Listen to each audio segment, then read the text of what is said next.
All right, well, welcome everyone. My name is Krista Nisbet-White and I am with the Career Development Center.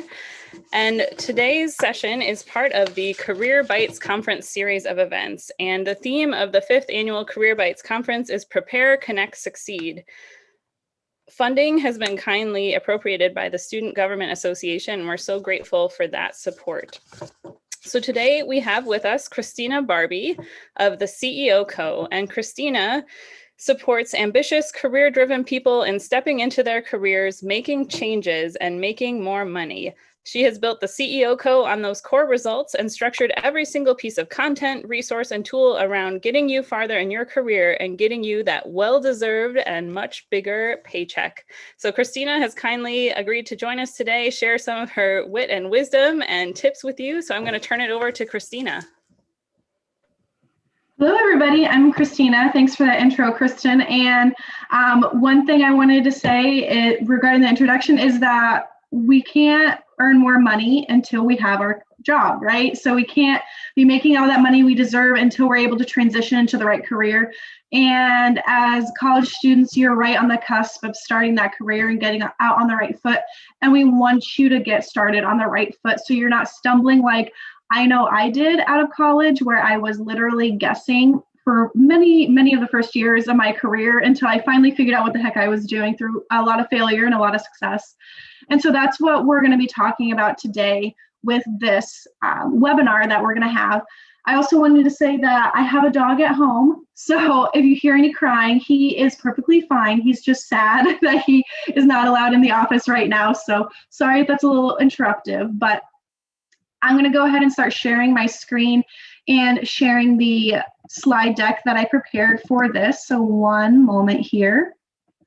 And if you have any questions, just throw them in the comments section and we'll get to them at the Q&A section towards the end.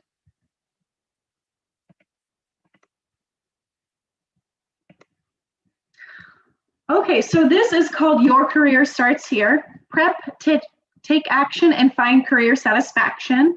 I cannot take credit for that cute little title. I love it, but it was not mine. So just want to give that out there.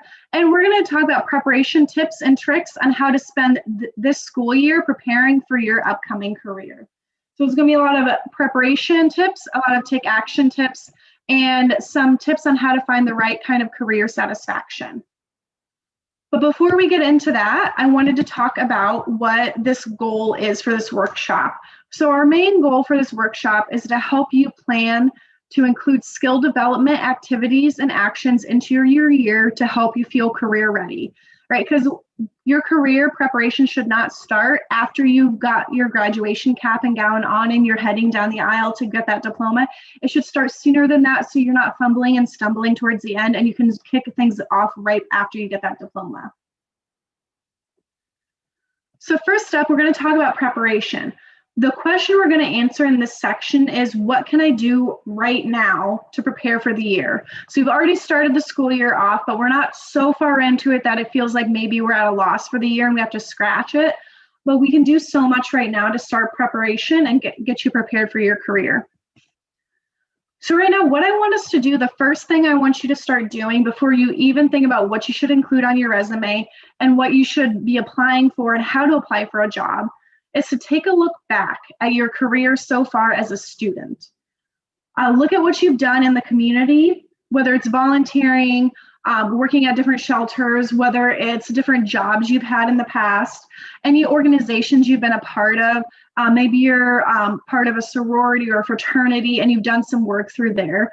I want you to look at all those organizations and things you're involved in at the school, in the community, and in any other aspect, and write that down and recall as many details as you can. Now, this doesn't have to be perfect, so if you're thinking that you're going to have to write out perfect, beautiful verbiage, that would be great for an employer to see. This is something that I like to call a brain dump. Just dump it all onto a piece of paper so you have all the information there. What this is going to do is this is going to be your basis for what we call a brag book.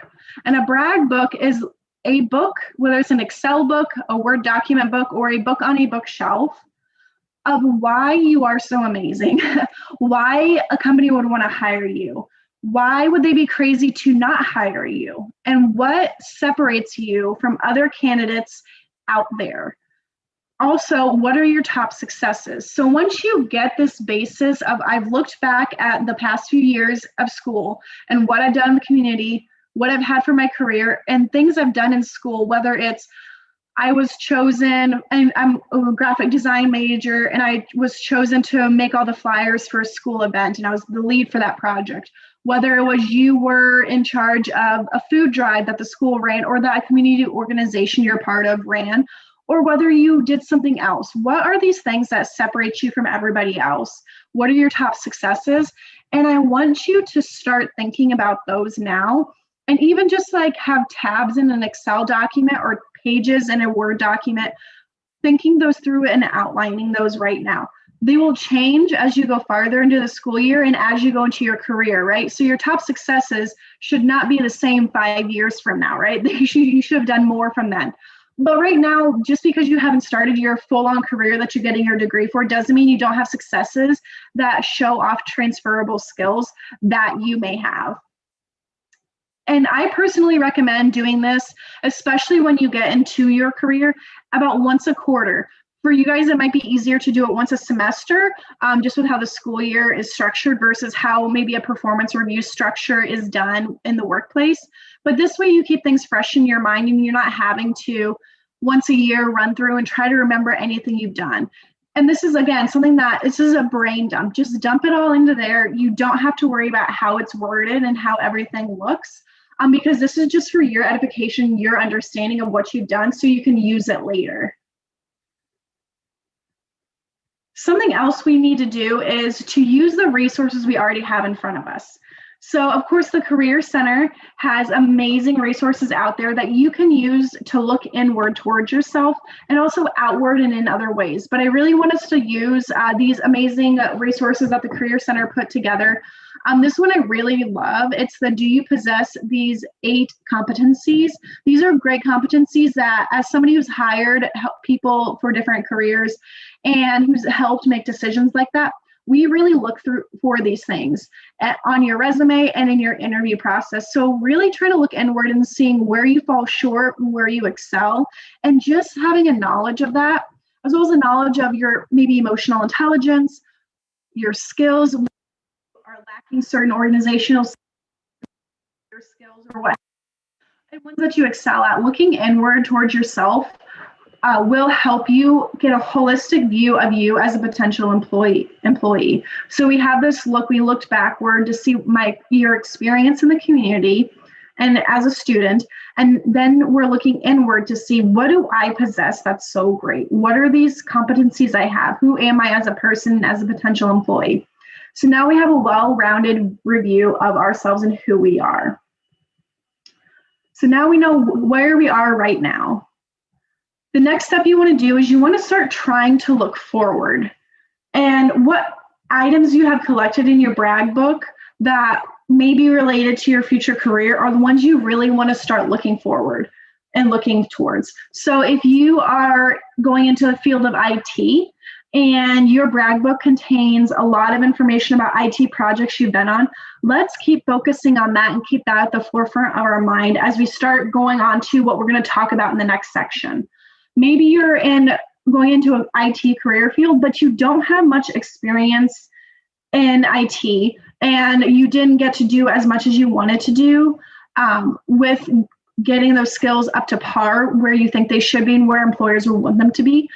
That's why we're doing this look forward now, so we have the time to bridge those gaps. So we don't want to be looking forward and going, oh, wow, I need to have so much experience doing these things or so much exposure to these certain skills, but it's so late now. How am I going to get this with where I'm at right now? I've already got the diploma. I'm trying to apply for jobs. That's why we're doing this forward look now. So we have time to put this into our schedule for the next year. And maybe you'll look and see, hey, I'm lacking XYZ things, and I have classes with a professor who's done this. Maybe I can get on their calendar and talk to the professor. Maybe there's a student teacher that can help me with these things. Maybe the Career Center has some ideas of how I can up those skills, and maybe I can take some classes that are outside of the school that are designation classes that I can take to get those skills up to par. And maybe it's also something where if you're in the financial field, but you haven't had hands-on financial experience, maybe you're part of a nonprofit organization that has a position on the board that's treasurer. Could you take that on this year and get that treasurer experience to be able to put that on your resume? So that's what we really want to do. And that's why we build that core competency guide and the brag book up front, so we can look forward with a full picture of where we're at right now. The last thing you want to do as you really prepare, and I will admit there does come a lot of work with the preparation, but once you do all this preparation work, you're going to have a great field laid out for you. You're going to have it all laid out and know exactly what to do because you have done all this hard work up front and done the look forward and the look backward. And what you want to do last but not least is you want to become a stalker of your career field, not of a person. So you need to start reviewing job descriptions. So maybe you want to be a social media manager. Start looking at companies that are ideal to you that you would like to work for, or even ones that you could never work for, but you like the company and you know they have this role. Go look for job descriptions online, see if they have job openings, pull those job descriptions, look and see what they have. And this is where we're going to do another gap skill check, right? We're going to do a gap analysis too, because we're still looking forward and we're seeing the social media management position requires I have so much experience. I took certain classes or I have a certain designation. Is there a way I can fit that into my schedule now so I have that? And maybe it's not something that they're requiring, but it's preferred. Is there a way I can get that preferred extra added bonus to my skill set that's going to put me above the rest of everyone else? You also want to try to search LinkedIn for members of the company, employees of the companies that you would like to work for. So during my day job is also I work at Horace Mann, and we have a lot of people at our company. We have our HR representatives and our recruiters on LinkedIn, and something that they really love to see, and HR in general loves to see, is people trying to interact with the company on social media in a professional way and being reached out to. You're going to have the most success and the higher rate of being hired if you try to apply through a personal contact versus just going on to the monster.com or indeed.com or wherever and applying like everybody else does. Granted, those do work and you do get jobs out of those in interviews sometimes, but the best way is to try to make a personal connection at the company. And the easiest way to do that is to find the HR representatives, the recruiters, or even just other people who are active on social media with LinkedIn. Try to keep it as professional as possible by going to LinkedIn and making a connection with them and seeing what they have on their profiles and trying to build that connection there. You also can use this LinkedIn in another way is look for people who work for the companies you like and have the position you would like to have and see what they have on their resume and see what they have online and see if maybe you could also get a mentor out of it too. Urge a little caution with that because some people don't like being reached out to online. So everything just needs to be done very carefully and professionally. Don't go so crazy where you're adding every single person that works for the company on social media and bugging them and blowing up their inboxes. Obviously a little bit of common sense goes a long way here. I'm just trying to make a personal connection like you would anybody else and see where it takes you from there. So you've got all this prep work done. You've figured out where you stand right now and what you need to do going forward. You know the gaps you have. You've reached out and you've updated your LinkedIn. You've made some connections online. You know what your future employers are looking for and where you stand. And you need to find ways to implement taking action into your school year so you can meet all those requirements and hit the ground running the second you get that diploma. So in this section, we're going to be talking about what action steps to take throughout the year as you progress forward. So we're going to talk about the basics, right? So the basics are obviously you need to plan ways to, I don't know why my text isn't showing up on this screen, but it's showing up on my other. We need to plan ways to incorporate skill development into your year. So again, like I mentioned earlier, maybe you see, maybe you're doing graphic design and you don't have experience making business cards, and the company you would like to work for really likes people who know how to design business cards. is there an extra class you could try to take this year that is about business cards? Is there a way you could focus your work in your graphic design class on business cards? Could you maybe go to your business owning friends or people in your community and do some freelance work for free or paid for exposure to get that experience? Could you maybe add somebody to your network that does business cards and has experience doing that, and pick their brain and ask them for help, and potentially maybe get them to mentor you and put some feelers out in the community for you? So when you have that, you need to start figuring out ways to develop your skills. Don't think of it just as what classes I can take. Think of it as what can I do in general. Another example could be maybe you're part of the nonprofit field. Like I said, you're a part of some community organization like Illinois Women in Leadership, and maybe they need help with some flyers for an upcoming event. Could you ask them if you could be the one that does those flyers, as long as you can put it on your resume? I'm sure they'd love the free and the extra help. So they definitely go and try to do that. And then other basic is, I already mentioned this earlier, but review and update your brag book throughout the year. So keep that updated as you take on extra work and extra things to do as you learn more special skills. Make sure to add that in there. You don't have to be perfect and an expert on a skill or have done something so perfectly and broken a record to put it in your brag book. Not every single thing that you do that is brag worthy will be record breaking or will have been the best thing in the world, but it's still important to recognize things and accomplishments you've had and lessons you've learned. So next up, we want to get professional. So you want to start prepping your resume. If you have one already, that's great, but we want to start prepping one if we don't have it. By doing this I encourage everybody to make what I call a master resume, and this master resume is not something you will ever submit to any employer. What I tell people is make a resume that's 3 pages long, or it's pretty long and very wordy, that has so much extra detail in it that whenever you apply for a certain job, you can make a copy of your master resume, delete all the stuff that isn't applicable to that job, and keep the rest of it while not losing all that other important information.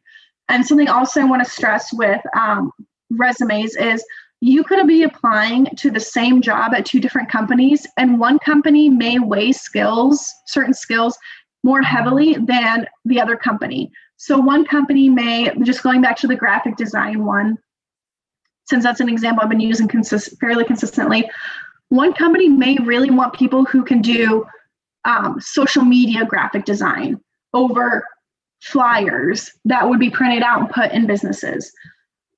You would want to emphasize on your resume that you have that social media graphic design experience and weigh that more heavily and show that more prominently on your resume versus the other, right? And vice versa. Let's say another company that you're applying for the same position cares more about flyer design or business card design, but not as much about like social media graphics. You want to weigh that more heavily on that resume. So just because it's the same job at multiple companies doesn't mean you need to have the same exact resume. You want to be able to have this big master resume to help prep you for that. Next up is practicing your interview skills. Something I love to do is ask people who are in the field that I would like to go into. If I already know them and have a relationship with them, and ask them to literally interview me as if I was applying for this job. And you can even print off job descriptions for the job you like. Ask somebody who's in leadership that you know.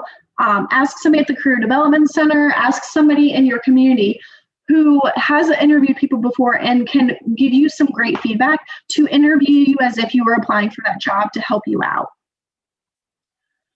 Building a professional network is the other way to get professional. This can be online or in person. Right now, it really is going to have to be online just with COVID and everything.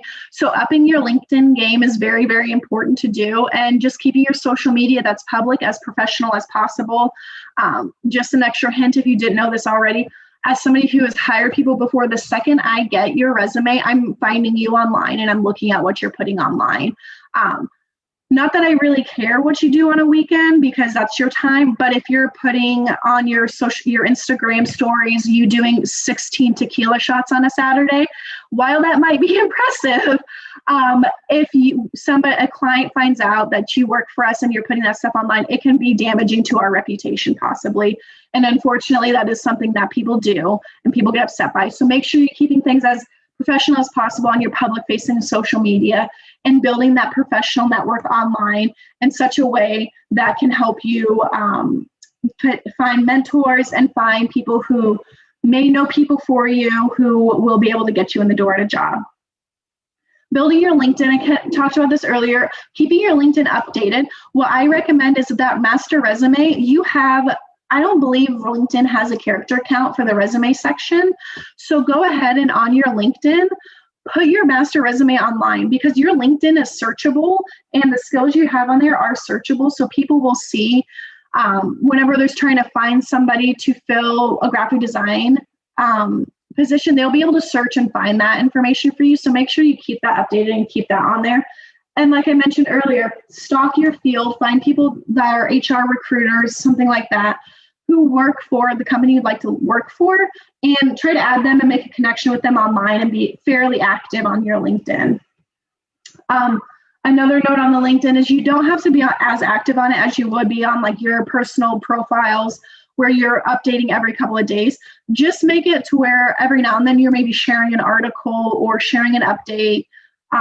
So it looks like your profile's active somewhat, maybe once a week, every other week, just something to show people that you are actually online. And on the other note of LinkedIn, a few other tips on that is get a professional profile photo. Selfies work fine, but I just recommend, even if it's just somebody taking a picture for you against a blank wall with, on your cell phone, that's fine. But we don't want something anything too grainy, just because it just looks nicer to do that. A captivating headline describing your skills. So your headline goes right under your name.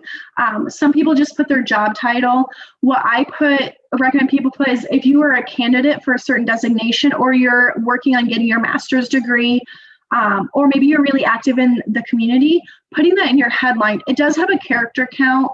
And so mine says something along the lines of, I'm a black belt Lean Six Sigma candidate, I'm an active community volunteer, and something about, I don't remember what else I put in there, but I put some stuff that describes me on a personal level, and that's really captivating and might have people interested in looking more. You also want to include a sales pitch style summary. This is also called an elevator pitch. This is your quick, I have 30 seconds to sell myself to somebody and pitch myself to them, because I'm in an elevator with them for 30 seconds. So I need to be able to come up with something that's fairly quick that can go in the summary that describes me on the whole. And of course, your resume, I mentioned that just a second ago on the prior slide, your entire resume can go in your LinkedIn profile. So be sure to put it there. And then if you have any coworkers from your current job or past jobs you've had, or anybody from your school that can endorse you for skills, it's really actually pretty easy. So if you put on there a skill you have is data analysis, and you can have people who you're connected with on your LinkedIn go in and click that they know you have that skill. So then it looks like a lot of people are agreeing with you, saying, yes, she's not just putting it out there. She does have this skill.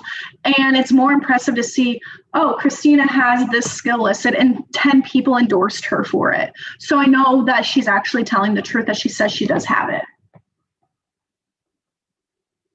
So the next step is you've done all this work. You've gotten all your skills developed. You're ready to go. You have that master resume built.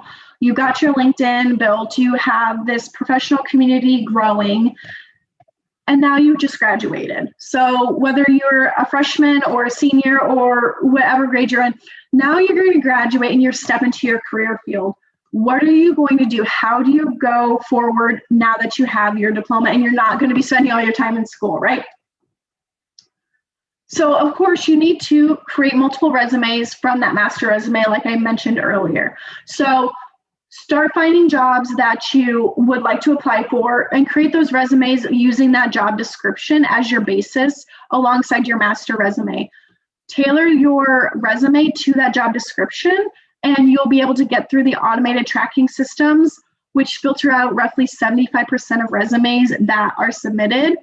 So about 25% of resumes that are submitted are actually seen by people. The rest of them are deleted by the systems because they filter through making sure you have keywords. So be sure to use that job description and create your resume based off of that. Start applying before graduation so you don't miss a beat. So I usually recommend about 2 months out from graduation is when you really need to start applying and putting that information out there. If you start doing it too soon, employers aren't going to want to interview you because you aren't going to be able to start. Additionally, when you're just like a few tiny months out from getting your diploma, people are going to see that you are more than likely not going to miss out on getting your diploma versus if you're trying to apply a semester before you graduate, people might think, okay, she still has 6 months left of school. Is she actually going to get this diploma or not? And if not, then we don't want to hire her. So it's just about like using your time better and using their time better. And then tapping into your network and staying in front of people online and in person. Again, because of COVID right now, obviously it's more online unless you're social distance and practicing all that. So try to tap your network. Let them know, people who are in your career field. I'm getting ready to start applying. My graduation's coming up soon. I'm so excited. I was wondering if I could get on a call with you, grab coffee with you, whatever's appropriate given the social circumstances in the future. I was wondering if we could get together and I could pay for some coffee for you and you just look over my resume and give me your tips. Or if you know somebody who's looking to hire a data analyst, a graphic designer, a social media manager, whatever, could you just pass my name along? I'd really appreciate it. Or just let me know so I can make that connection as well. And once whenever you're applying, I did want to give some good websites and some good ways to apply that I know work fairly well depending on what your career field is. So there are, pressed that too much. There are a couple of third-party websites that a lot of people use with success. I just want to put out, I'm not endorsing any of these, and UIS is not endorsing any of these. These are just ones that studies have shown have had a decent success rate. Do your own research and take your own recommendations and work through that. Career Builder, ZipRecruiter, Monster.com, Glassdoor, and Indeed are some of the most popular and do have good success rates. You could also just skip the third-party stuff and go directly to the company's website and click usually it's like a careers or work for us button on their menu, apply there. And then and LinkedIn. So a lot of people don't know is you can actually apply for jobs through LinkedIn. And you can also apply through jobs through LinkedIn connections in an unofficial capacity. So if you see a job opening on the company's website and you are connected with the recruiter on LinkedIn, send that recruiter a message like, hey, I just saw the job opening up here. I knew we are connected on LinkedIn and I just wanted to let you know I just applied. I'm so excited. Would love to get on the calendar for an interview soon with you guys. This will be so great. Let me know what you guys think. And of course, applying directly with somebody. If you know the hiring manager, if a friend of yours knows the hiring manager, a professional connection knows them, the highest success rate you will have for getting the job and for getting in the interview room is a personal connection. So try to make those. That's why I will always overemphasize the importance of having a professional network. It is so important to be involved in your community just for the fact of helping your community, but you'll make so many professional connections through there that you'll be able to either know somebody directly that works for the employer you would like, or they know the person and they will give you that introduction. So if you're not connected yet, start getting connected. And so what a lot of people do is they feel, and I felt this pressure when I graduated too. I graduated with a business management administration degree. I was so worried about graduating and not finding a job in my career field that I was like, well, what am I supposed to do? Luckily for me, I found a bridge job that was outside of my field, and it led me to being in a great career now. And I'm very, very thankful for that. It was actually in a call center, which is a very, very popular job for college graduates because everybody knows it's a temporary job. Everybody who works in a call center knows they're not going to be there forever, more than likely. So don't be afraid to take a bridge job inside or outside of your field to get by until you can find it. not always going to look into the fact that your desired job and your dream career is hiring right now and also hiring college graduates. You may have to put a few years into a different industry, a few years into a bridge job to pay the bills, get some extra experience, and sometimes getting a foot in the door. So the company I currently work at, I took a job at the call center as a foot in the door because I knew down the road I would be able to get into the actual work I wanted to do if I got the experience and just got my foot in the door there, taking phone calls. And I served my time. I will never do that again, but it was very, very important for me to take that bridge job, work there, get that experience, make more connections so I can do what I want to do with my life. And that's what I had. I know that was kind of a lot of information fairly quickly. And you can also, this is recorded, so you can go back and rewatch it as well. Does anybody have any questions or comments? I don't know, I can see the chat possibly. Okay. Yes, if you'd like to put any comments in the chat, or if you would like to unmute and ask your question, you're welcome to do so now. It sounded like we might have had someone try to unmute. Did someone have a question?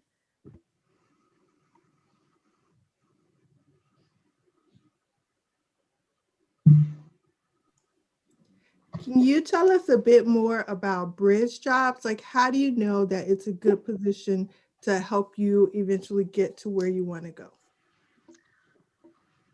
Sometimes you don't know. Sometimes a bridge job is really just the paying the bills job. But what I like to have people consider when they know they have to go that route of, I'm not going to get my dream job or into the right field right now, is to look at what skills that you need for again, let's just go back to the graphic designing position. If you know there are certain skills that are transferable that you'll be able to get in the call center or in working as a manager of a retail store or whatever the bridge job might be, think about those skills that you will need to really strengthen over the years while you bridge the gap and wait until you can get into your position. Another way to look at it also is there just this company that you just dream of working for and you know you'll be great at it, but you just need a foot in the door? So for me, the call center was and call centers in general are really great bridge jobs because you get to know the product that the company is selling or whatever it is the company does. And you get to know the systems really, really well. And you get a lot of hands-on experience there. So if you're thinking, maybe I want to I want to develop systems. Well, but they're not hiring for that right now. Maybe I can get a job in the call center where I'll be able to use those systems that I could be developing and designing later on and get those great skills developed and get my foot in the door there. So there's different ways. Really, it's focused on, can I get my foot in the door at my dream company, and what job can I take that's going to help me develop more skills that'll look great down the road? And I know that one fear that students have voiced previously is the idea of getting stuck in something that they don't want to be in. Mm-hmm. So if they take this bridge job, do you have any advice of how you actually use it as a bridge as opposed to getting stuck in something where you don't really want to stay? I will admit that whenever I started my bridge job, I felt stuck because if I was going to stay at that company, I had to be stuck for a little bit longer, versus I could have said, I don't want to do this for another 6 to 8 months, which is what I had to do. I want to get into this management position or this other position now. I could have left the company and done that. So that's why I really recommend people doing that every quarter or every 6 months review of your brag book and just kind of like looking at the things you've accomplished, the past couple of months or whatever, because that's going to serve as a reminder of, am I even on track right now? And if I'm not on track, what can I do? And that feeling of stuck can also be completely true. You can be stuck because you cannot actually afford to leave that job right now.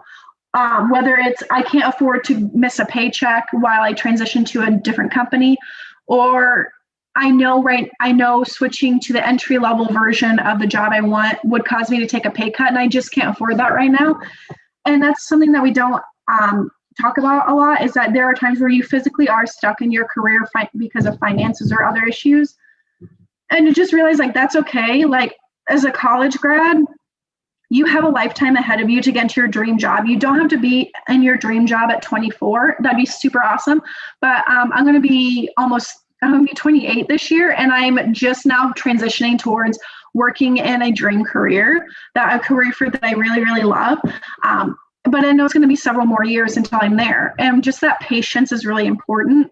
And the more you feel stuck, the more you're going to be stagnant and feel like there's no way out. So just realizing that it'll come with time as long as you put in the work, and doing that self-reflection on a consistent basis to see where you're at will really help.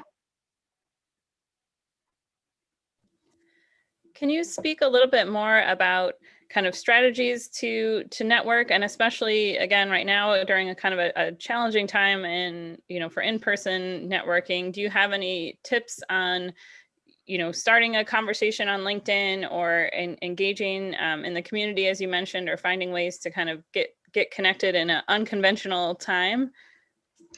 Yeah, so something that was a really good idea to do is, I'm going to just operate under the assumption that if you're already involved in the community. So whoever is wondering this, you're already involved in the community, because if you're not, then the first step is get involved and find an organization that would be great for you, and to just try to volunteer a little more.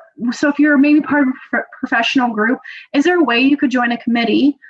Is there a way you could join the board and just get more involved? I actually had somebody call me today who is a member of a group I'm on, and she's newer to the group, and she's like, I just want to meet new people, and I know we can't meet in person right now, but I found you on our membership list and you seem really cool. Can we like have a virtual coffee next week and just talk and get to know each other? That's a perfect thing, because I'm like, number one, that gets me out of, a different meeting. And number two, that's just a way to be like, I just want to get to know you and make that connection. Starting a natural conversation can look exactly like that. Whenever people know that you're on LinkedIn to build your professional network, so they don't see it as weird that you're reaching out and trying to add them on there, versus if you're trying to add professional people on your Facebook, right? That's a little more odd. People might be a little more resistant to that. But if you're on LinkedIn, people know that you're connecting because you're trying to grow. But just reaching out with a message saying, hey, hey, Kristen, my name's Kristina. I'm going to graduate college with my business management degree, and you look like you actually work in my ideal career field, and I really want to just keep up with professionals in the field and make a good connection. Is it okay if we connect on here and I pick your ear every now and then about things I have, or maybe we get a virtual coffee, stuff like that. Great, thank you. I just wanted to open up again to those that are live with us on Zoom. If you have any questions, if you'd like to unmute and share, you're welcome to do that, or share a question in the chat.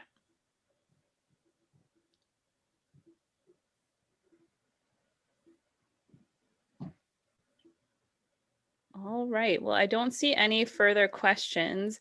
I know, is the last slide that you have just kind of a reminder of how to stay in touch with you, Kristina, and also Yes. our office? Yes, let me see. There we go. Yep, so this is just some contact information to contact me. If you have any other questions about what I talked about, feel free to reach out in this way to me, or reach out to the Career Development Center. And I also just want to extra plug in the free resources they have online. There is a ton of them, and I did get down a rabbit hole a bit for what I was able to, as a non-student, have access to. And really great stuff on there. So be sure to go to their website and check out more of that and use that as well. And of course, reach out if I'm not available, or if you want to reach out to them first. I think Kathy said that there was some free portraits coming up and some interviewing stuff coming up. So be sure to reach out and talk about that with them. Thank you. Yes, we are still available. The one resource Kathy mentioned, our optimal resume, is available 24/7 for students. So if you wanted to practice with the mock interview feature on there, you can practice with that. We do have some other events coming up this week as well as part of our Career Bytes series. So there are some student peer educator-led sessions coming up later this week. So that's really exciting too. So definitely stay in touch with us about those. And again, so grateful, Kristina, for you being able to join us today and sharing your thoughts and ideas. And so grateful for everyone that's on the Zoom and everyone that will be watching this later. So thank you so much.